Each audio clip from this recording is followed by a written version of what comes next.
Our today's topic is on an interesting place. Describe a place in your country that you think is interesting.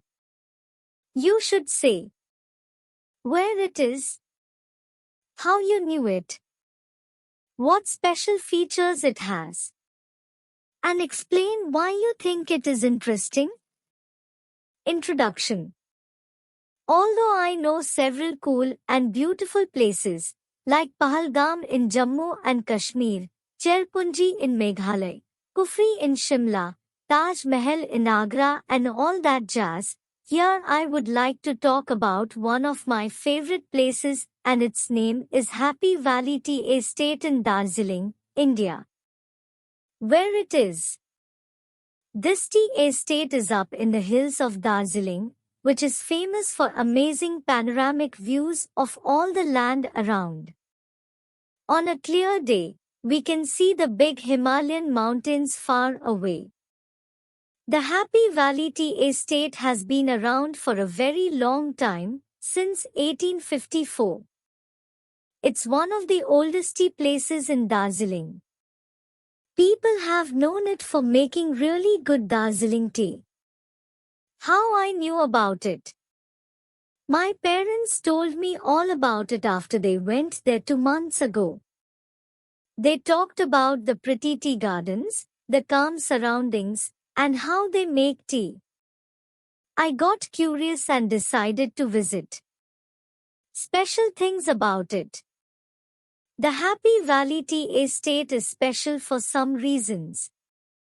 First and foremost is due to its beautiful views. It's surrounded by green hills and looks amazing, especially with the big Himalayan mountains in the background. Plus, this estate cares about nature and people. They do farming in a good way that doesn't harm the environment. They also make sure their workers get treated fairly and paid well. Tea making is another factor. One can take tours to see how they make tea. From picking the tea leaves to turning them into the tea we drink, it's cool to watch. Moreover, a visitor can taste different kinds of Darjeeling tea. They let people taste and smell the different flavors. Also, at the estate, there's a gift shop where visitors can purchase fresh Darjeeling tea, making it a great place to buy authentic tea as souvenirs. The estate is open to tourists, and guided tours are available. Furthermore, it's a peaceful place to relax and breathe in fresh mountain air. It's a break from the noisy city. Why it's interesting? I think the Happy Valley Tea Estate is interesting because it mixes nature and history. It's not just pretty, it's also a place where they've been growing tea for a very long time. Seeing how tea is made and tasting it fresh is a neat experience. Plus, it's fun to know that this tea is known all over the world. All in all, the Happy Valley Tea Estate is the interesting and cool place that I know where one can enjoy nature, learn about tea, and relax in a peaceful spot. Follow-up questions. 1. How can people access travel information? People can access travel information in various ways. They can use the internet to search for websites and apps that provide details about destinations, flights, hotels, and attractions. Many also rely on travel guidebooks or visit local tourist information centers when they arrive at a destination. Social media and recommendations from friends and family are other ways to gather travel information. 2. Do people have different personalities in different regions of your country? Yes, individuals have different personalities in distinct regions of my country. This is because of cultural differences, local traditions, and the environment people grow up in.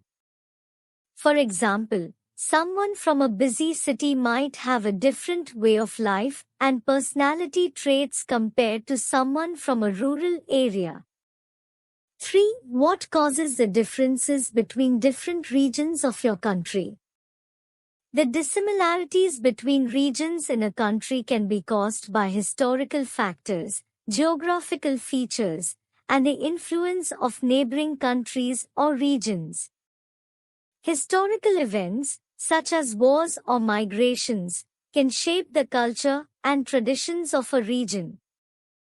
Geography, like being near the sea or in the mountains, can also influence how people live and their way of life. 4. Is it just youngsters who like to try new things, or do people of your parents' age also like to try new things? People of all ages can like to try new things, not just youngsters. While younger people may be more adventurous in some ways, older generations can also be open to new experiences and trying different things. It depends on individual preferences and interests. 5. Is a great tourist destination also a good place to live? A great tourist destination doesn't always mean it's a good place to live. Tourist spots are designed to attract visitors and may have different facilities and services compared to what residents need. Factors like cost of living, job opportunities, and access to healthcare and education can affect whether a place is suitable for living long term. People might enjoy visiting a tourist destination, but living there can be quite different. 6. Why do people who go to live in small towns think these towns are more interesting than the big cities? People who choose to reside in small towns might find them more interesting than big cities for various reasons.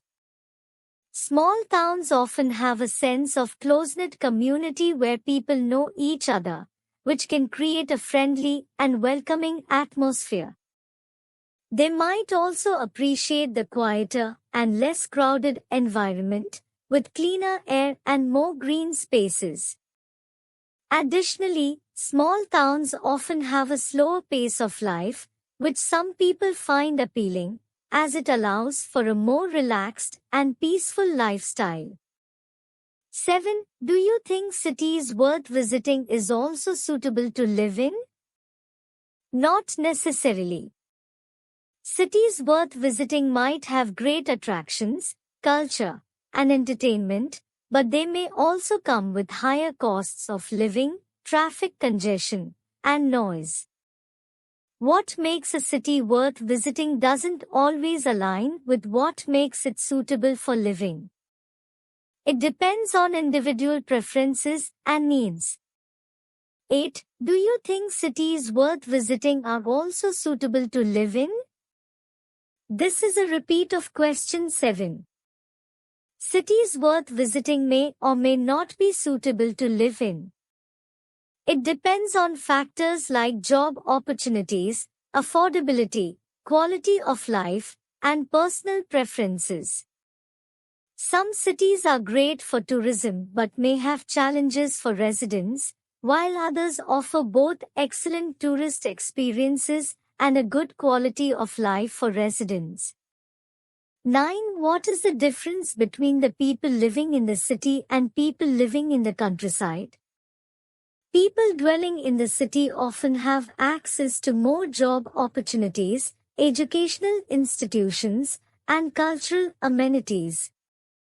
They tend to have a fast-paced lifestyle with access to various services and entertainment options. In contrast, people living in the countryside may experience a slower pace of life, closer connection to nature, and a stronger sense of community. However, they may have fewer job opportunities and access to amenities compared to city dwellers. 10. What is the difference between big cities and small cities? Big cities are usually larger in terms of population and infrastructure compared to small cities. They tend to have more diverse job opportunities, cultural events, and services. Small cities, on the other hand, are generally quieter, less crowded, and may have a more relaxed atmosphere. The specific differences can vary widely depending on the region and country. Thanks for watching. Share and subscribe our channel for more videos.